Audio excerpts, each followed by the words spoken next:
Que vous achetiez un iPhone, un MacBook ou un iMac, vous constaterez qu'ils sont livrés avec des autocollants Apple. Et cela a amené beaucoup de gens à se demander pourquoi, ce que je vais expliquer maintenant. Donc, Apple a l'une des bases de fans les plus fidèles au monde. Et cela a été le cas même aussi loin qu'en 1984, lorsque le Macintosh original a été introduit. En fait, lorsque Apple était au bord de la faillite dans les années 90, les fans dévoués d'Apple auraient traîné autour de la section Mac des magasins d'informatique et les auraient recommandés aux acheteurs. Cette fidélité à la marque est assez unique à Apple, puisque d'autres entreprises technologiques comme Microsoft ou Google n'ont pas un tel suivi dédié.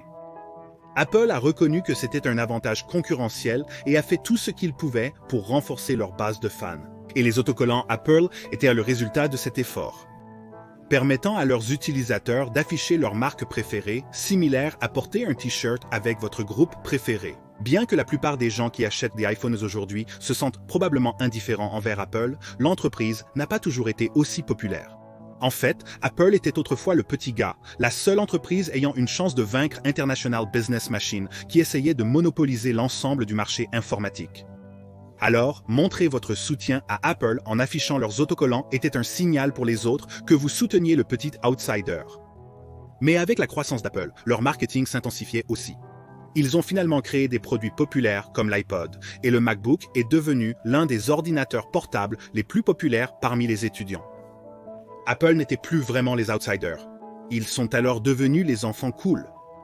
Rappelez-vous la campagne publicitaire Get a Mac de 2016. Les deux personnages servaient de version humanisée d'un Mac et d'un PC. L'un était branché et décontracté, alors que l'autre était un peu nerd, trop habillé et coincé. D'abord, Apple disait aux clients que leur ordinateur déterminait leur identité et si vous vouliez être cool, vous deviez acheter un Mac. Inclure des autocollants.